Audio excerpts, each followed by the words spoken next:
Alors, je vais inviter nos doctorants à venir nous rejoindre. Donc, ils vont se livrer à un exercice difficile puisque la plupart n'ont pas l'habitude de parler en public. Donc, dans quelques minutes, je vais leur passer la parole. Ils ont 3 minutes pour vous expliquer l'objet de leur recherche de façon la plus simple possible pour que le commun des mortels, surtout comme moi, donc, puisse comprendre ce qu'ils disent, puisque pour beaucoup, vous êtes dans le secteur. Voilà, l'idée, c'est un exercice donc, auquel, pour la plupart, ils ne sont pas habitués. Donc, je vais vous passer la parole. Je vous demande juste quelques secondes. Donc, je vous propose de vous installer ici. Quand on parle de la lecture, souvent, on s'imagine confortablement installé au fond de son canapé, en train de lire le dernier roman policier que l'on a emprunté à un ami. Ah, un bon moment de détente après une journée épuisante. Mais la lecture ne se résume pas qu'à ça. Ça, c'est ce qu'on appelle la lecture linéaire, parce qu'on va lire attentivement chaque mot, l'un après l'autre, ligne après ligne, dans le seul but de savoir si vraiment à la fin c'est Omar qui a tué Ghislaine ou pas. Mais ce n'est pas l'activité de lecture que l'on réalise le plus souvent. En fait, le plus souvent, on lit de manière non linéaire, dans le but de répondre à un objectif bien précis. Par exemple, si on est en train de lire du coup toujours notre roman policier et qu'on ne sait plus où était Omar au moment du crime, on ne va pas reprendre le livre depuis le début. On va simplement feuilleter les quelques pages précédentes pour essayer de retrouver l'information. C'est exactement ça, en fait, la lecture fonctionnelle. Et c'est une activité qu'on applique à toutes les situations de la vie quotidienne, en fait. Et à chaque fois qu'on fait ça, en fait, à chaque fois qu'on lit de cette manière-là, on devient nous-mêmes des propres enquêteurs. Et comme dirait Hercule Poirot, tout bon enquêteur doit être capable de planifier son objectif de recherche, de déterminer un périmètre de recherche, d'utiliser des stratégies adaptées pour quadriller efficacement ce périmètre de recherche, d'utiliser tous les indices que nous avons à portée d'œil, comme des titres, des mots-clés, tout ça dans le seul but de retrouver le plus rapidement possible l'information recherchée. Et ça, même si vous êtes un Hercule Poirot de la lecture, c'est compliqué. Alors imaginez pour des apprentis détectives. Au cours de leur formation, les apprentis détectives, les enseignants posent souvent à ces apprentis détectives des questions et ils doivent chercher la réponse dans des textes ou sur Internet. Et en fait, comme je vous ai expliqué au début, on ne fait pas souvent la distinction entre la lecture linéaire et la lecture fonctionnelle. Et on part souvent du principe que si on est un bon lecteur, on est forcément un bon enquêteur. Et tout ça mène au résultat qu'il y a peu de ressources pédagogiques pour les enseignants qui existent et que la lecture fonctionnelle est rarement enseignée explicitement à l'école. Donc le but de ma thèse, c'est d'examiner à la loupe le comportement de ces petits détectives en herbe. Et pour cela, j'utilise les mouvements oculaires. J'enregistre leurs mouvements oculaires qui me permettent en fait de suivre la trace de leur exploration visuelle. Grâce à cela, je peux savoir s'ils utilisent des indices, pertinents ou pas pertinents, et surtout s'ils rencontrent des difficultés au cours de leur recherche d'informations. Grâce à tout cela, à la fin, et en collaboration avec des enseignants, je pourrais mettre en place des outils pédagogiques pour aider ces apprentis détectives à devenir des Hercule Poirot nouvelle génération.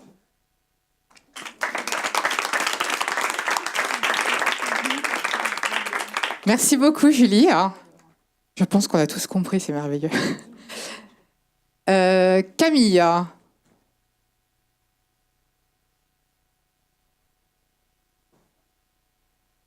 Alors, ne rêvez-vous pas que nous puissions tous être égaux face à l'apprentissage ?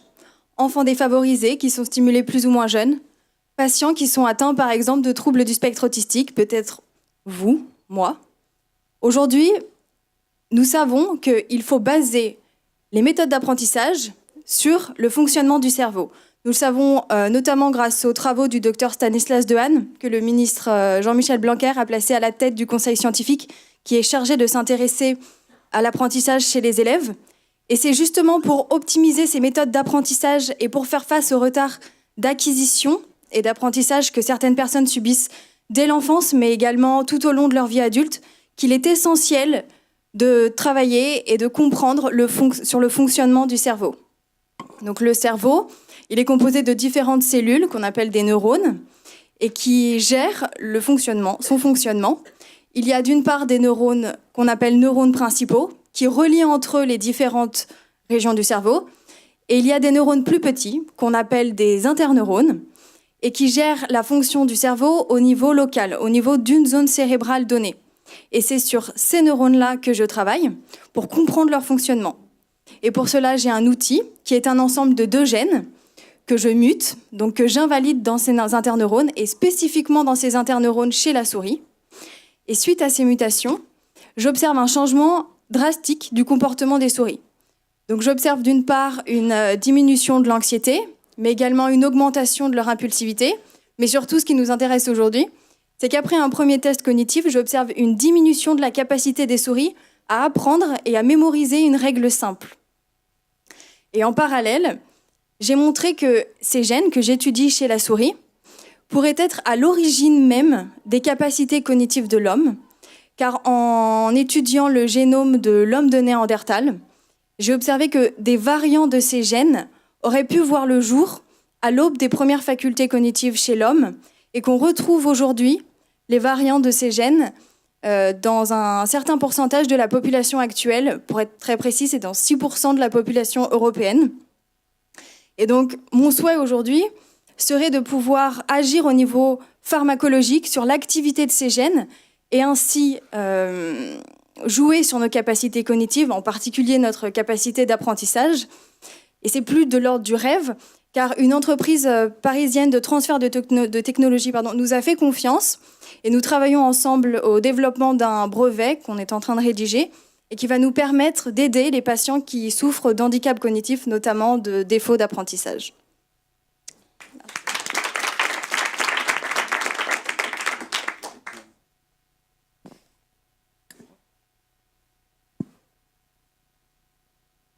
Merci. Juste pour dire ton nom, Malika, je te passe la parole pour 3 minutes. Ok. L'autre jour, j'ai entendu à la radio que l'écran était plus grand qu'à la télé. Je n'ai pas d'image à vous montrer, mais je voudrais vous aider à visualiser la dynamique collective d'un forum dans un environnement informatique d'apprentissage humain. Là, j'en ai peut-être perdu quelques-uns avec le dynamiquement, mais pardon, revenez, ne serait-ce qu'un instant, le temps d'une chanson. Vous connaissez les forums bâtis par les Romains, ces environnements pour les citoyens où ils se retrouvaient pour apprendre et partager les informations de la cité, les choses de la cité. Les forums grouillaient de monde, ils sentaient la sueur. Oui, je suis parti un peu trop loin, mais en fait, le terme est important, le forum.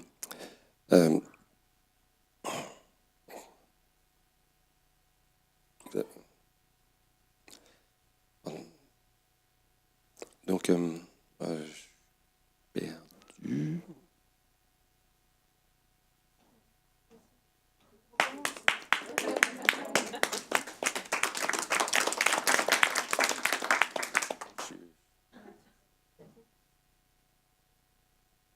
En fait, c'est l'ambiance qu'il y a dans les forums, qui était cette foule qui vibrait aux éclats des orateurs et ces mémoires biologiques qui, stimulées par cette atmosphère électrique, captaient une masse d'informations qui nous est aujourd'hui, à nous, chers lettrés, difficile d'imaginer sans nos accessoires électroniques. Et comment ils faisaient ? Bon, certainement par observation, imitation, répétition, socioconstruction. Alors, socioconstruction, c'est socioconstructivisme, c'est la théorie développée par Vygotsky au siècle dernier pour formaliser l'importance de la communication et de l'interaction collective des hommes pour apprendre. Et donc, c'est sur ça et les forums dans les MOOC que je travaille, qui est à la base de mon travail. Notamment,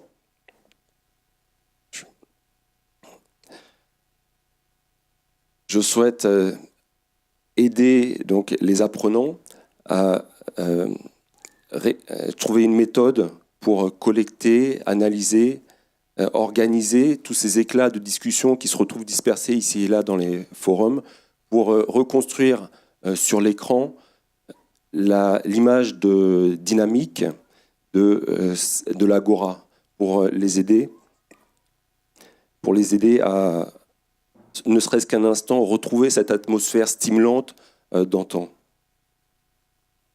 Parce qu'aujourd'hui, le problème des MOOC, vous connaissez Fun, Coursera, EDX, qui grouillent aussi de monde. L'année dernière, il y avait près de 100 millions d'inscrits. Malheureusement, c'est les e-citoyens qui s'y trouvent souvent isolés. Ils ont besoin de pouvoir se retrouver. Et excusez-moi. Merci beaucoup.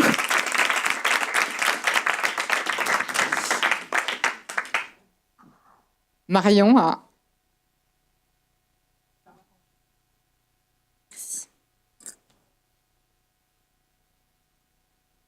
Notre société se numérise et ce n'est un secret pour personne. Nous sommes tous utilisateurs des smartphones, tablettes et ordinateurs qui ont littéralement envahi notre quotidien. Notre quotidien, certes, mais aussi celui des tout-petits. Nous avons tous observé un enfant de 3 ans passer des images sur une tablette comme on tourne les pages d'un livre. Alors le problème n'est pas tant qu'ils utilisent ces outils qui font partie de notre quotidien, mais le fait est plutôt qu'ils soient passifs face à ces outils à un âge d'exploration formidable. On sait aujourd'hui, d'après les dernières avancées en sciences cognitives, qu'entre 0 et 6 ans, il se passe des choses incroyables chez l'enfant. On développe ses capacités socio-émotionnelles, on développe son langage, son rapport à l'autre, son rapport à son corps aussi. Et je me suis demandé, en regardant ces enfants, si on ne pouvait pas utiliser la technologie différemment, l'utiliser grâce à notre corps. Ainsi, notre corps deviendrait un médium d'interaction avec la technologie. Et on sensibiliserait les jeunes utilisateurs à de nouvelles utilisations du numérique. Et c'est là que vous me dites, mais qu'est-ce qu'elle raconte ? Je vais tenter de m'expliquer assez clairement. Nous avons créé des scénarios pédagogiques et numériques en collaboration avec des professionnels de la petite enfance, mais aussi des designers, des développeurs, des parents. Et nous avons testé en maternelle et dans le lab Premier Cri, un laboratoire de recherche sur la petite enfance que j'ai cofondé au CRI. Et dans ces scénarios pédagogiques, par exemple, nous racontons des histoires interactives aux enfants. Les enfants sont équipés de smartphones que nous mettons à leurs mains et leurs gestes sont retraduits en sons. Ainsi, ils viennent participer à l'histoire via des sons, via une animation sonore. Et donc, ils recréent par leur corps une interaction avec la technologie. Dans un deuxième scénario, par exemple, que j'ai créé avec une designer textile, nous utilisons des interfaces tangibles, du e-textile, du textile électronique. Nous apprenons les bases d'un circuit électronique à un enfant, batterie, capteur, lumière. L'enfant reproduit ce circuit et une fois le circuit reproduit, vient interagir avec le circuit grâce à son geste. Ainsi, son interaction se traduit par son geste. Tout ce travail de collaboration et de recherche-action par le design nous permet aujourd'hui d'accompagner les enseignants, d'accompagner les parents et les enfants à de nouvelles interactions avec la technologie qui replace le corps au cœur de l'apprentissage grâce au numérique et pour un nouveau paradigme à l'éducation à la petite enfance. Voilà.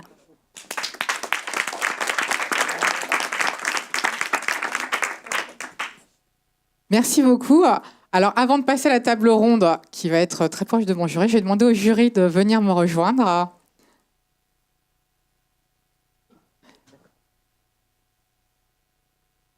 Et je vais vous laisser vous présenter. Et chers doctorants, merci beaucoup pour ces présentations. Et vous aurez les résultats du concours à la fin de la table ronde suivante. Je vais laisser le jury se présenter. Bonjour, merci de cette invitation. Bravo aux candidats, c'était vraiment très intéressant et bravo à vous surtout. Je sais que c'est un exercice parfois douloureux, mais vous l'avez très bien fait quand même. Mon nom est Muriel Touati, je dirige en France la représentation du Technion, partenaire de cet événement. Le Technion est la première école d'ingénieurs et université en Israël, avec un tracé de plus de 100 ans. Et j'ai fondé le Technion France en 2002 dans l'idée de, petit 1, valoriser le Technion pour ce qu'il est en matière de sciences, de technologie et de transfert de technologie, mais surtout pour créer des partenariats et des coopérations bilatérales basées sur des sujets d'intérêt commun, avec des vrais retours sur investissement des deux côtés. Voilà. Alors, bonjour à tous, Dounia Belritier. Donc, d'abord, je voudrais vous féliciter parce que je suis moi-même docteur en physique et chimie des matériaux. Et c'est vraiment très courageux de votre part de venir vulgariser vos recherches et d'être sensibilisé aussitôt à l'intérêt de la vulgarisation scientifique pour la société. Donc, à part mon doctorat, je suis aussi présidente de PhD Talent, qui est une entreprise qui a pour but de mettre en relation le secteur académique et les entreprises afin d'améliorer le transfert de technologies et de savoir du secteur académique vers le secteur public. Voilà, bravo à vous. Bonjour, donc je suis Elie Alouche, donc le monsieur qui est là sur la deuxième photo. Et donc moi je travaille au ministère de l'Éducation nationale dans une unité qu'on appelle la direction du numérique pour l'éducation. Et donc moi je suis chargé en particulier dans une entité qui s'appelle le Numérilab. Vous doutez un petit peu de quoi on s'occupe. On s'occupe de tout ce qui est recherche et innovation, accompagnement des projets innovants dans les académies, travailler avec les laboratoires de recherche bien sûr, et puis on va dire être un petit peu en recherche et développement sur tout ce qui est numérique à l'école. Voilà. Et encore bravo évidemment aux candidats pour leur brillante prestation. Bonjour, je m'appelle Jean-François Cerisier, je suis enseignant-chercheur. Je travaille, j'en dirai un peu plus tout à l'heure, dans un laboratoire à l'Université de Poitiers. Merci Sharon pour ton invitation. Moi aussi, je dois dire que c'est difficile. En général, le format de la thèse, vous le savez, parce que je pense que beaucoup y ont été confrontés d'une façon ou d'une autre dans cette salle, c'est bien 180, mais 180 minutes. Et passer de 180 minutes à 180 secondes, il y a un effort pour ceux qui présentent, mais aussi un effort pour ceux qui écoutent, qui est considérable. Donc bravo à tous les quatre. Moi, j'ai vécu très souvent ma thèse en 180 secondes, l'autre, enfin et des difficultés comme celles que vous avez rencontrées tous les ans, on en a. Et ça fait mal au public aussi, parce que le public, c'est exactement la difficulté que vous avez rencontrée et combien il est compliqué de la surmonter. Du coup, je vous invite à vous placer, Jennifer, pour la table ronde. Et à l'issue de la table ronde, on prendra 5 petites minutes pour se concerter et annoncer le gagnant. Donc, je vous invite à vous installer là pour démarrer les échanges. Oui, tout à fait.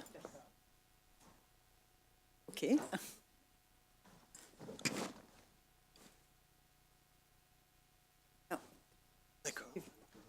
Donc en fait, on a 3 micros et quand on veut poser des questions, si vous voulez poser des questions, c'est ce micro-là. Et donc on va se lancer le micro et pour parler, c'est très simple, il suffit de se mettre comme ça.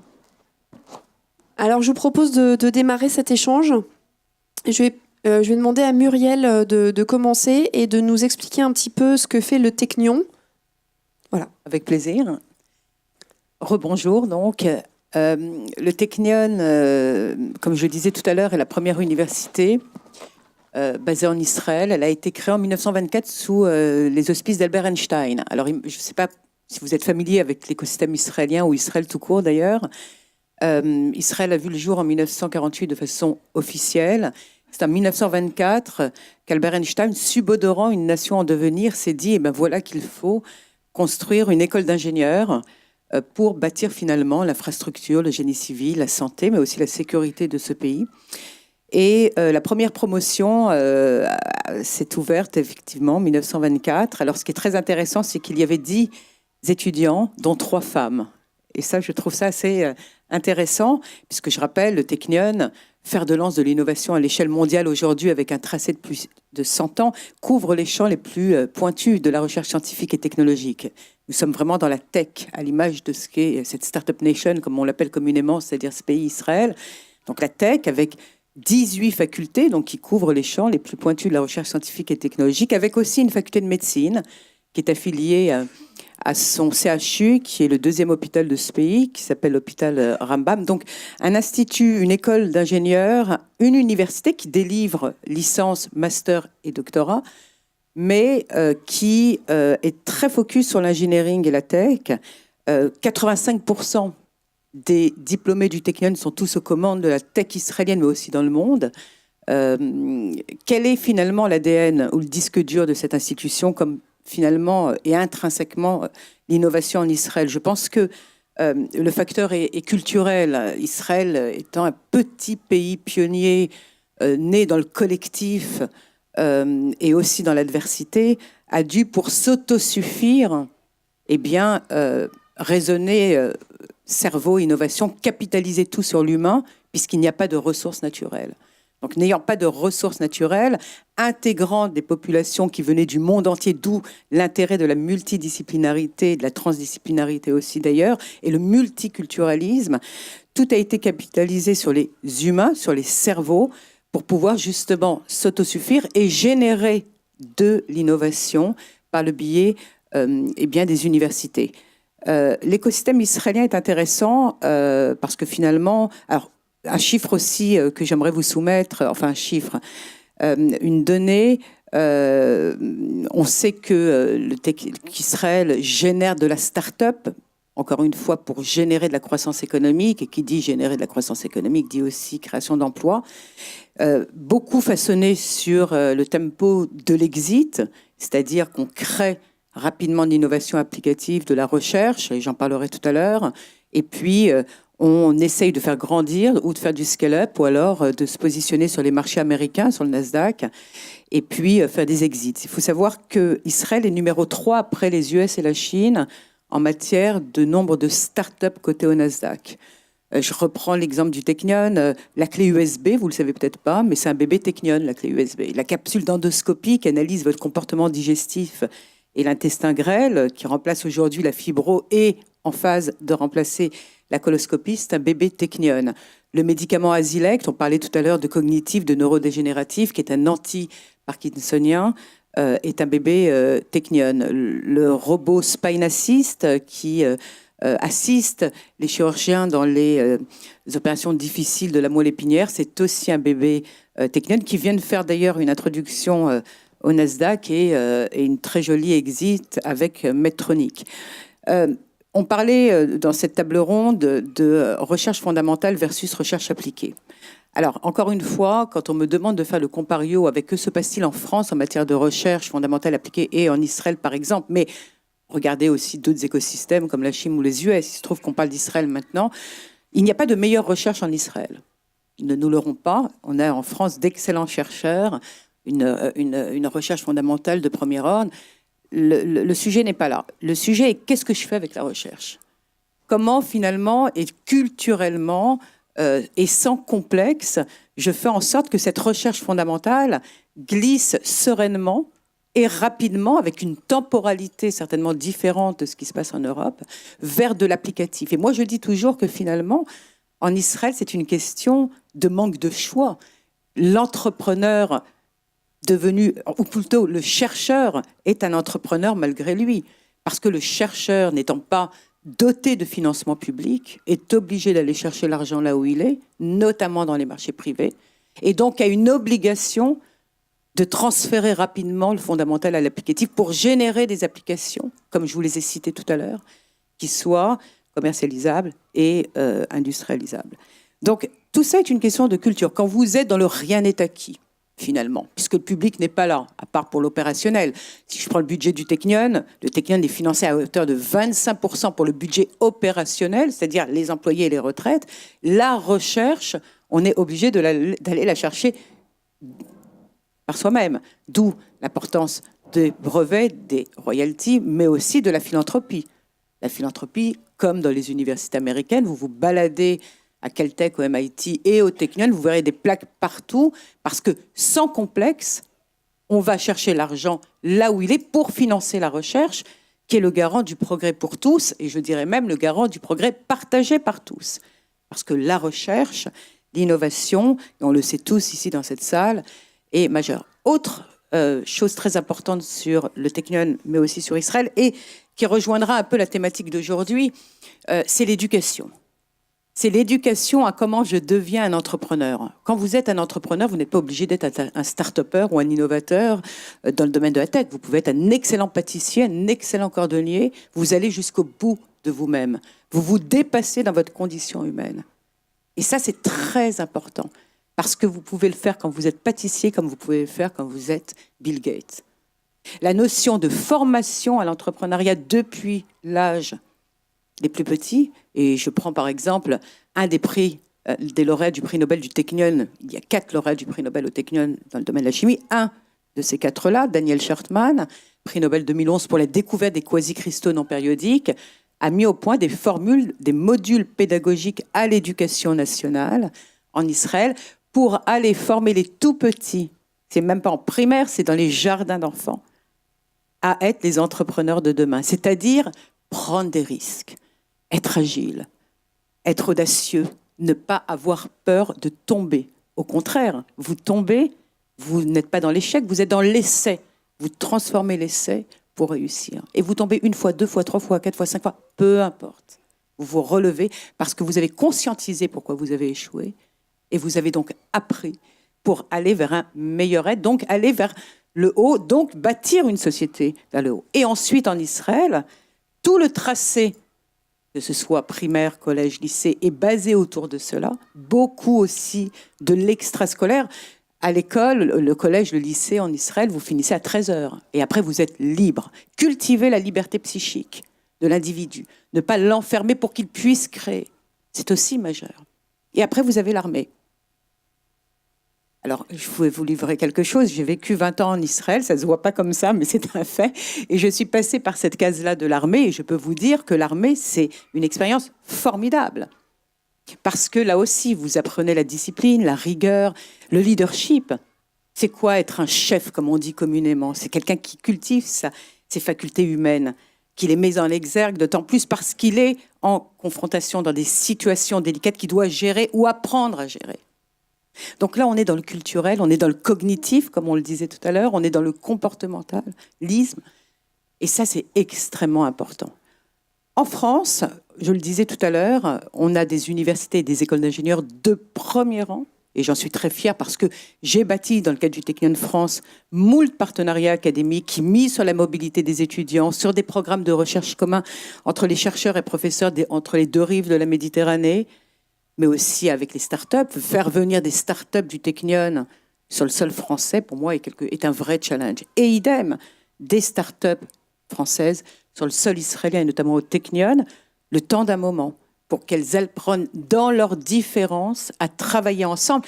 Mais l'idée, ce n'est pas de travailler ensemble. L'idée, c'est de bien travailler ensemble. Et pour bien travailler ensemble, il faut bien se connaître, il faut bien se reconnaître, mais il faut aussi accepter l'autre dans ce qu'il est différent de soi. Et ne pas avoir peur de l'étrangeté. Et ça, c'est très important. Et dans le cadre du Technion de France, ce rapprochement biculturel, pour moi, il est absolument majeur. Et les écoles et universités françaises sont d'excellence, on le disait tout à l'heure, je le disais tout à l'heure. La problématique peut-être encore aujourd'hui, mais ça change, et moi je le mesure. J'ai fondé le Technion de France en 2002, nous sommes en 2018. D'ailleurs, j'ajoute que chaque jour est un nouveau jour, et c'est comme si c'était la veille. Je suis toujours aussi passionnée, et je dis à mes équipes, et je salue Kevin ici, mon community manager, que chaque jour qu'on arrive au bureau, c'est comme si c'était le premier, et qu'on est dans le rien n'est acquis, justement, et qu'on doit bâtir tous les jours un peu plus. En France, la difficulté, peut-être encore, mais cela commence à changer, c'est comment finalement j'arrive à glisser beaucoup plus sereinement, beaucoup plus rapidement de la recherche fondamentale à la recherche applicative, et comment j'essaye de faire conscientiser dans les cultures des chercheurs que être un chercheur entrepreneur n'est pas un tabou, et que faire en sorte que la recherche réponde aussi, pas simplement pour des revues scientifiques ou pour des prix Nobel, mais réponde aussi aux besoins du marché, c'est aussi très important.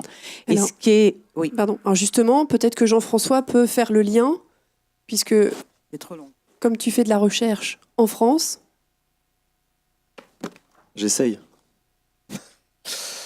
Il y a plusieurs façons de faire de la recherche en France. Alors je me présente tout petit peu plus, parce que chaque, je pense, point de vue de chercheur peut être assez différent.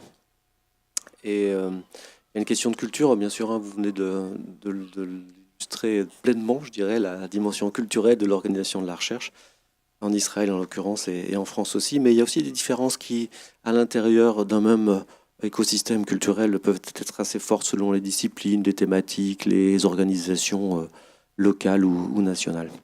Donc moi, je m'appelle Jean-François Cerisier, je suis chercheur en sciences de l'information et de la communication, et je dirige un laboratoire à Poitiers qui s'appelle Techné pour Technologie numérique pour l'éducation, donc un laboratoire thématique, ce qui n'est pas la majorité des laboratoires en France, qui sont souvent plus disciplinaires que thématiques. Thématiques, interdisciplinaires, et qui développent par par raison, par envie et par contrainte, qui développent des projets qui tous sont des projets construits avec des partenaires qui ne sont pas des partenaires académiques. Par ambition, parce que je pense que c'est de cette façon-là qu'on peut, entre autres, il y a d'autres façons, mais que l'on peut conduire des recherches pour l'éducation. Moi, ma discipline, je vous l'ai dit, c'est sciences de l'information et de la communication. Les autres disciplines de mon laboratoire sont psychologie cognitive, sciences de l'éducation, informatique, sciences du langage, épistémologie. Mais nous nous regroupons derrière une bannière qui est la suivante. Nous faisons des recherches pour l'éducation, c'est-à-dire au service de l'efficacité éducative. Avec, bien sûr, l'idée que cette recherche ne peut pas entrer dans une case qui serait nous réalisons de la recherche dite fondamentale ou de la recherche dite appliquée. La recherche, c'est un tout. C'est un curseur, on le positionne où on veut. Et il comporte nécessairement, la recherche comporte nécessairement une part de recherche fondamentale. Certains en resteront là, d'autres la construiront avec et pour des terrains, ce qui est notre cas. Mais les deux sont liés.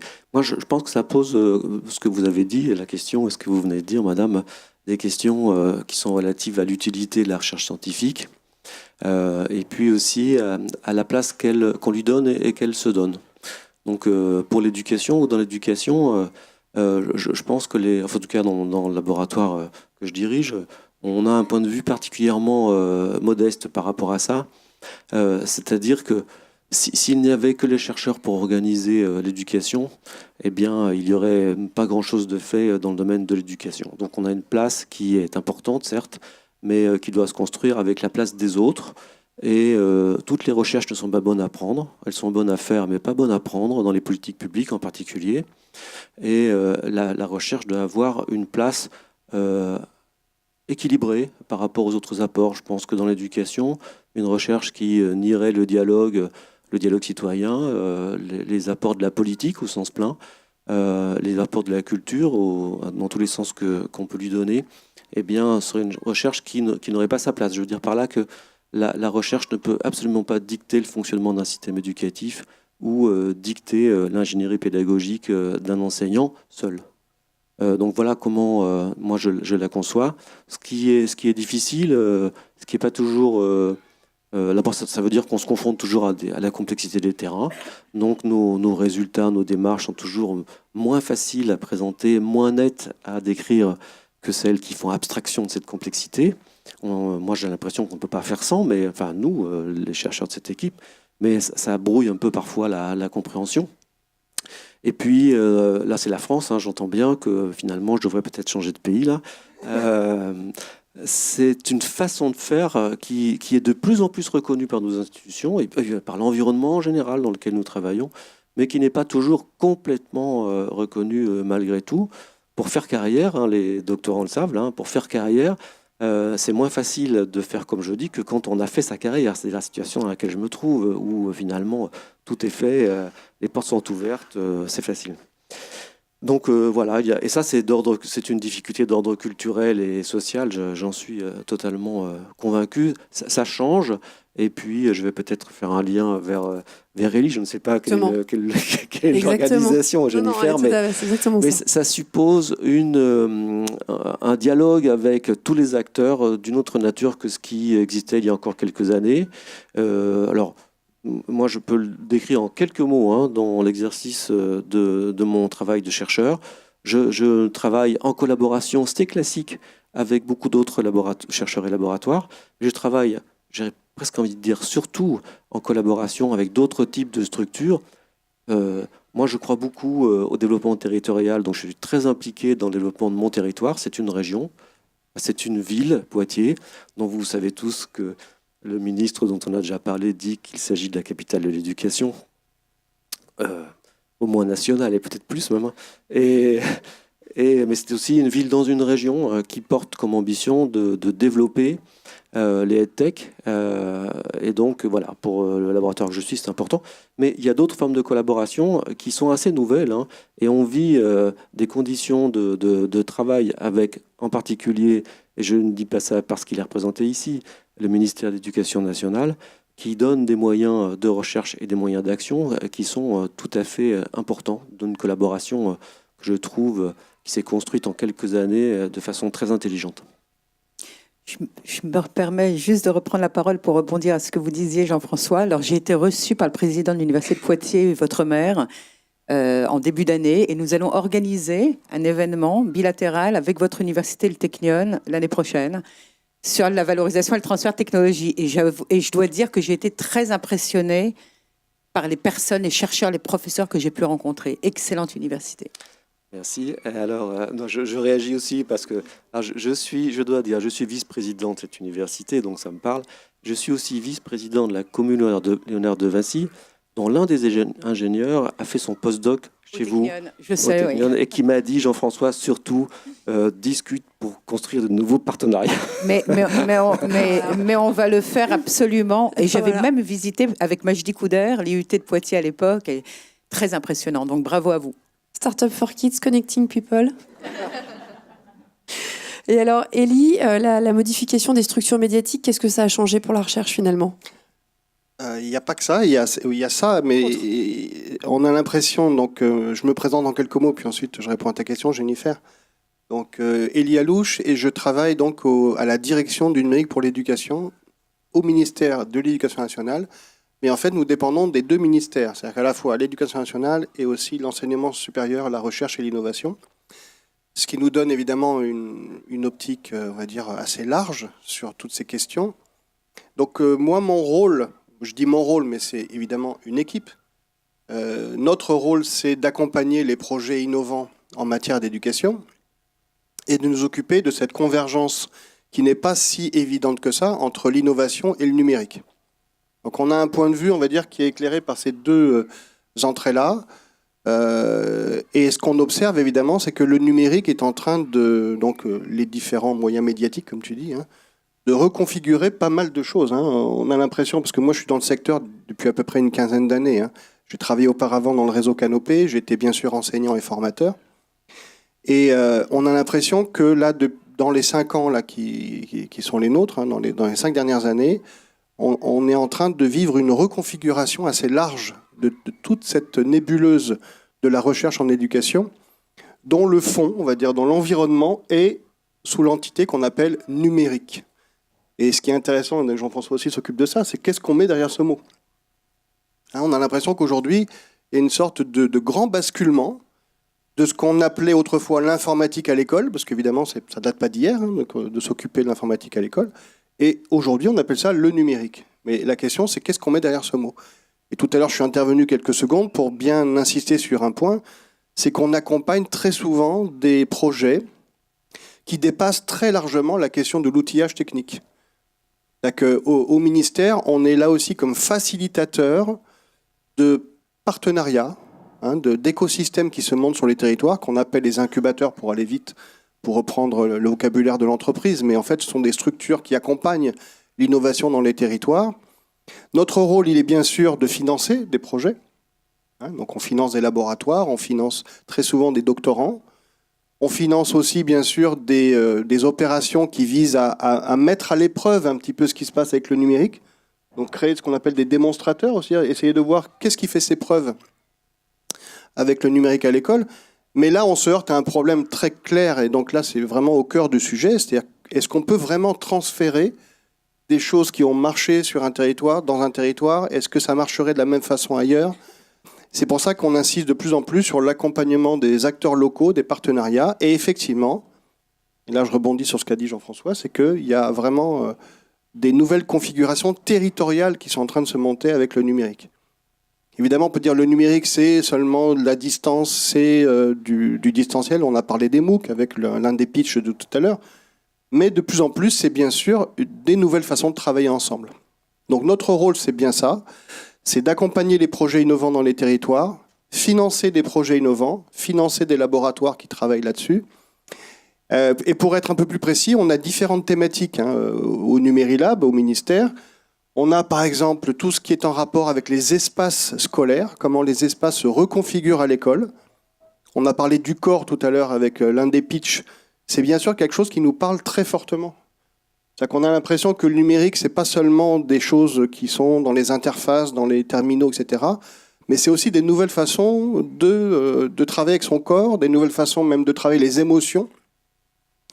Là, je me raccroche avec un projet qu'on a eu juste la semaine dernière. On fait des hackathons au ministère. On a fait un gros hackathon la semaine dernière sur le salon Educatis à Porte de Versailles.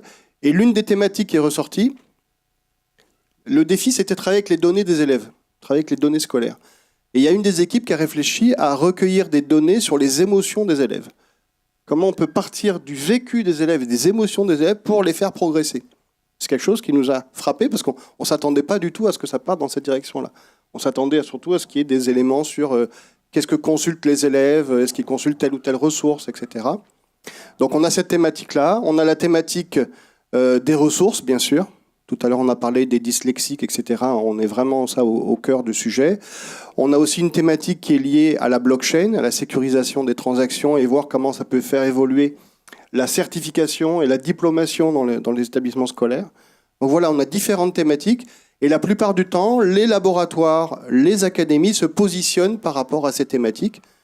Ils peuvent bien sûr choisir d'autres thématiques, mais en gros, on travaille avec des thématiques qui sont en recherche et développement et qui nous servent aussi à mobiliser les acteurs autour de ces chantiers. Donc la question du transfert de ces connaissances, on est face là à un problème dur, c'est-à-dire qu'on demande à des labos de produire des rapports, de produire des thèses. On sait que les gens lisent peu. Voilà, souvent, je parle à des acteurs académiques qui me disent « Très bien, tu as publié ça sur Eduscol, ça fait 300 pages, mais on n'a pas le temps de lire. » Bon, bah au moins c'est honnête. Voilà, on publie des tas de choses. Si vous allez sur Eduscol et vous tapez « Numérilab Eduscol », vous verrez qu'on publie des tas de choses, mais on sait bien que les personnes n'ont pas vraiment le temps d'accéder au fond de ces connaissances. Donc on demande à nos partenaires de faire des pitchs aussi, de faire des vidéos, d'être un peu plus accessible aussi en termes de vocabulaire. Donc ça demande un vrai travail de fond de médiation scientifique. C'est vraiment là un thème très important. On sait que le CNRS vient de monter sa chaîne YouTube, donc c'est pour montrer à quel point les institutions sont en train de bouger. Mais il ne faut pas zapper, il ne faut pas négliger cet aspect-là. Un problème de médiation, d'accès aux travaux. Et vous savez que dorénavant, il y a ce qu'on appelle le plan pour la science ouverte au ministère de l'Enseignement supérieur et de la Recherche et de l'Innovation. Faire en sorte que les travaux qui sont publiés sur fonds publics, qui sont financés sur fonds publics, soient vraiment accessibles à tous les citoyens. Et on est de plus en plus vigilant là-dessus, parce qu'évidemment, l'État finance beaucoup de travaux de recherche, et il faut bien sûr que ces travaux profitent à la population et à l'éducation des citoyens, à la formation des citoyens.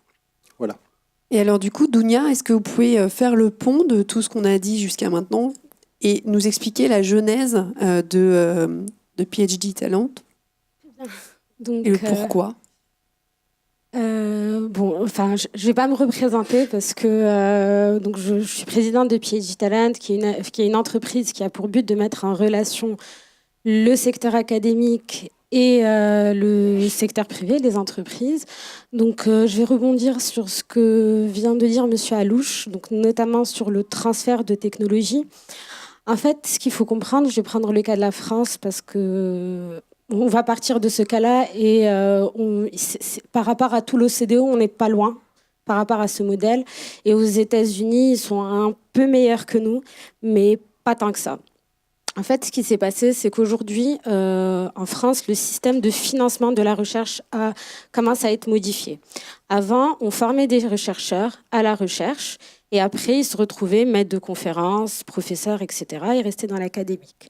Et leur financement était alloué par l'État. Donc voilà, l'ensemble, donc 100%, c'était ce qu'on appelle la mire. Et ensuite, c'était passé par les ministères.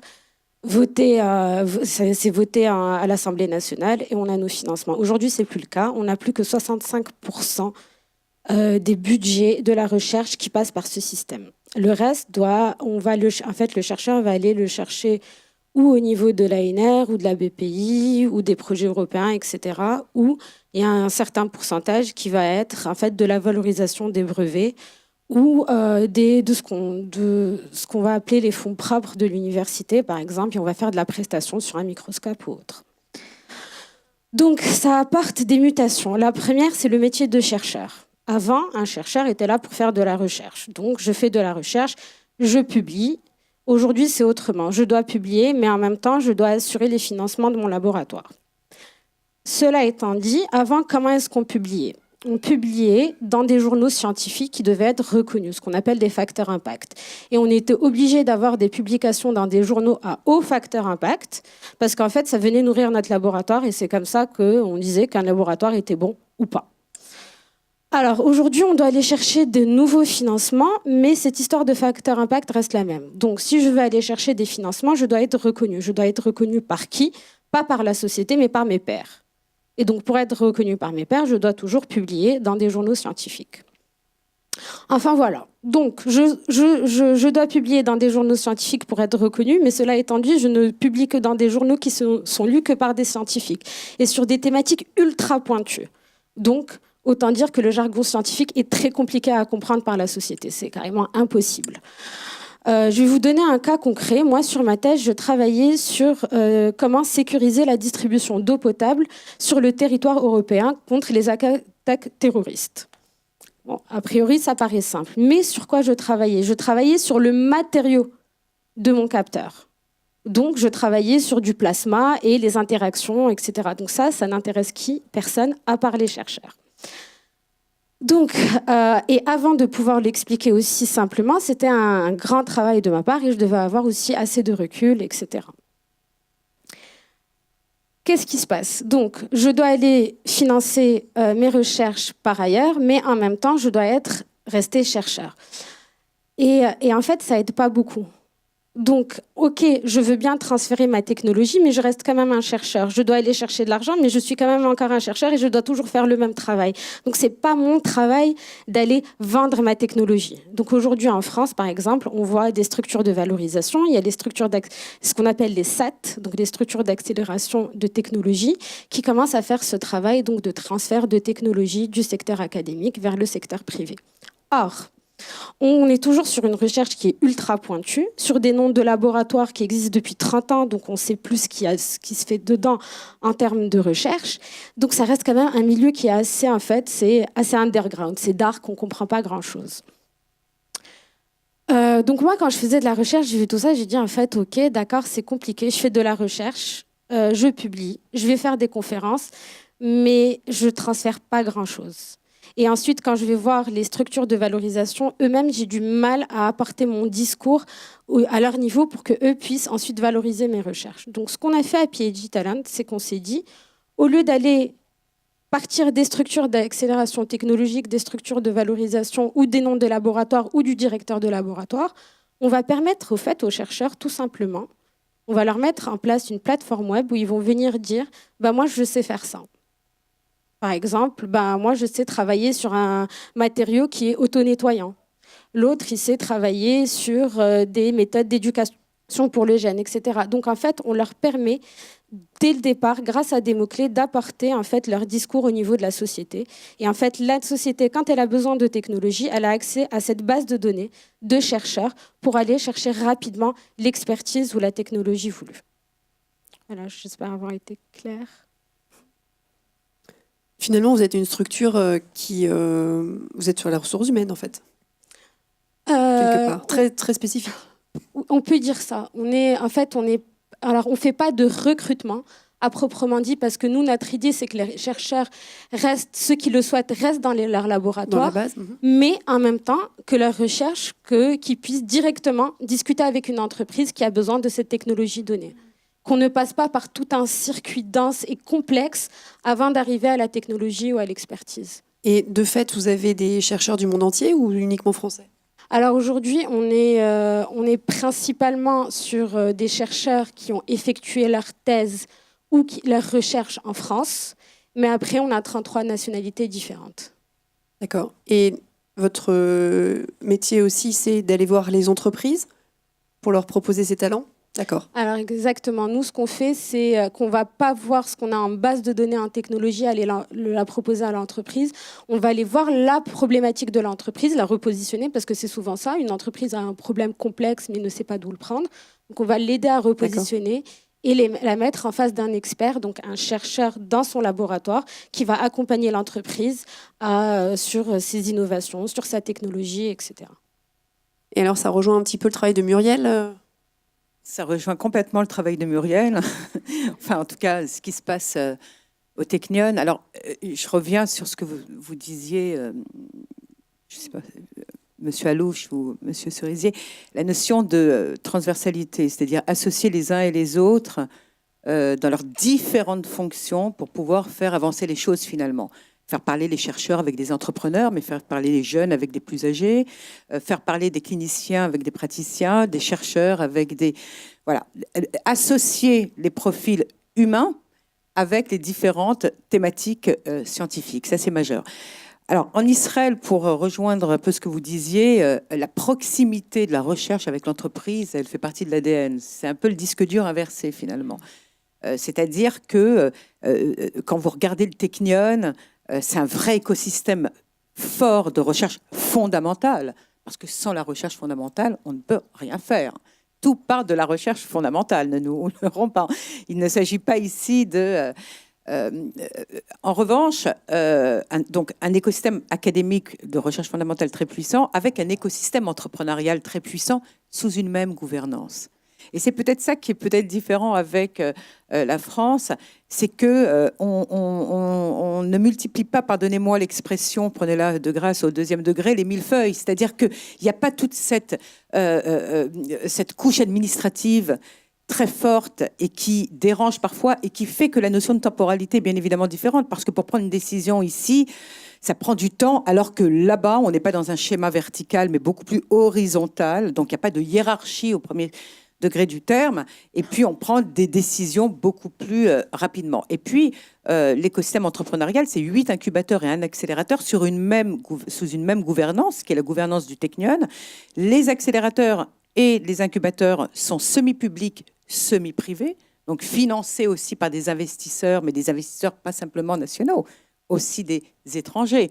Donc le job, c'est d'aller chercher, je le disais tout à l'heure, des profils d'investisseurs du monde entier pour venir s'intéresser à la recherche disruptive au Technion, qui génère des technologies qui répondent, encore une fois, aux besoins du marché. Et puis en termes d'éducation, depuis la genèse, c'est-à-dire depuis la première année, l'étudiant, il est en interaction directe avec les entreprises.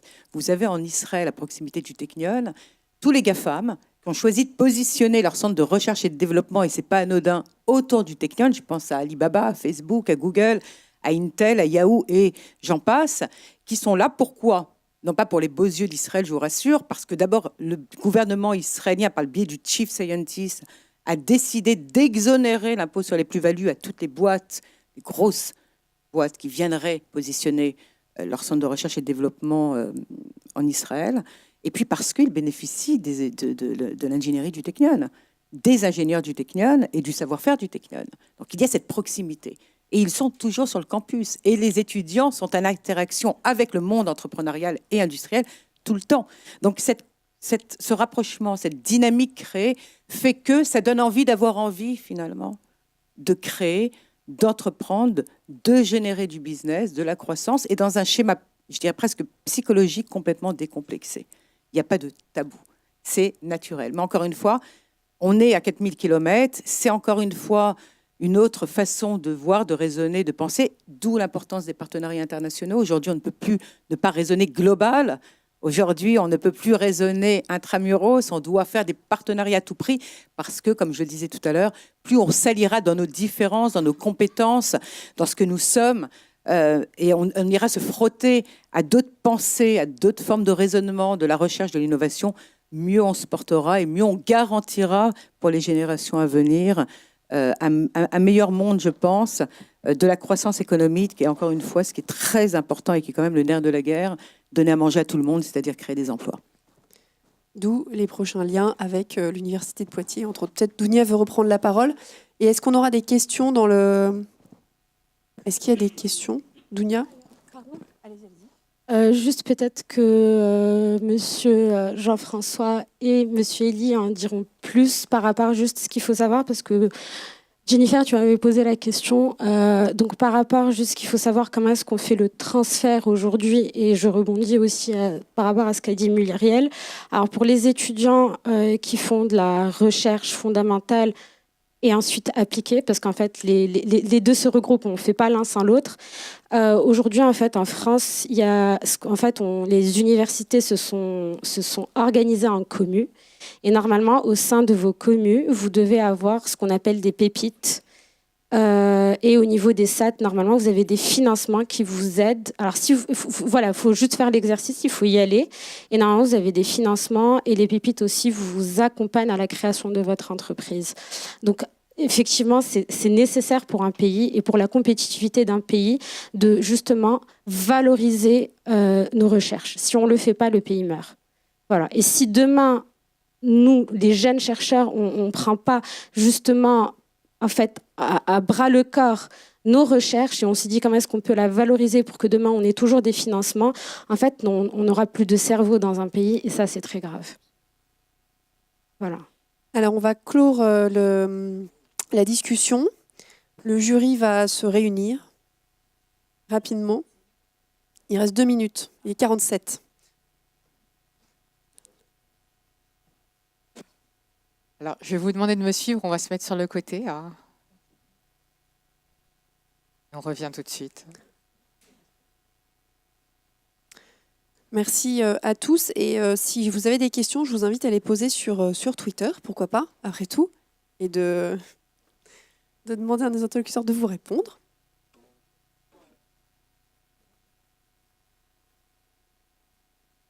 Donc sur Twitter, notre hashtag, c'est S4K18. Et vraiment, si vous avez des questions, posez-les et nous, on pourra les relayer de toute façon après. Là, on a combien d'étudiants là dans la salle ? Enfin, de doctorants ou de personnes ? Mais qui êtes-vous alors ? Vous travaillez dans le monde de l'éducation ? Non, pas du tout. Ah bon ? Non, vous travaillez dans l'éducation ?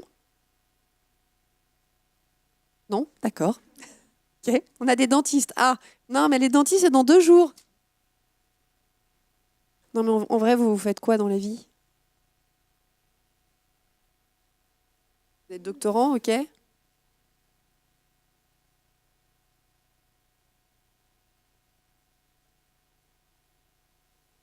Waouh ! D'accord.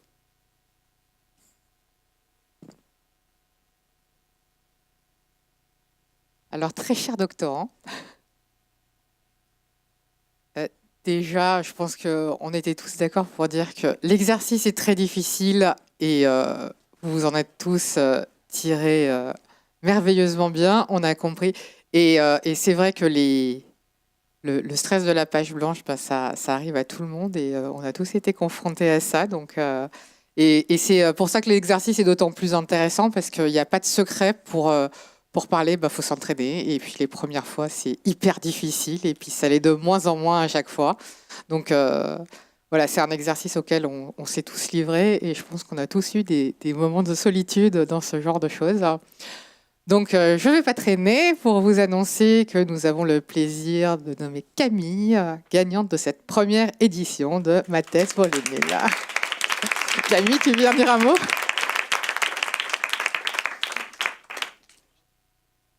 Merci beaucoup. Je suis un peu bloquée.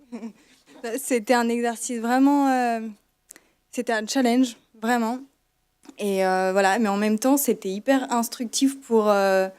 c'est vraiment pas quelque chose dont on a l'habitude de faire. Dans moins d'1 an, je vais soutenir ma thèse. J'aurai 40 minutes et je vais vraiment profiter des 40 minutes. Donc voilà, moi, je suis très contente d'avoir participé. C'était un vrai challenge et c'était très intéressant. Et j'ai appris de chacun d'entre vous en plus. Je connaissais PhD Talent. Donc voilà, j'espère pouvoir aller au forum l'année prochaine parce qu'il y a plein de boîtes qui recrutent. Donc en fin de thèse, c'est vraiment génial. Et voilà. Merci. Merci beaucoup. Merci beaucoup. Et côté conf, on vous donne rendez-vous à 13h pour un échange sur la transformation numérique.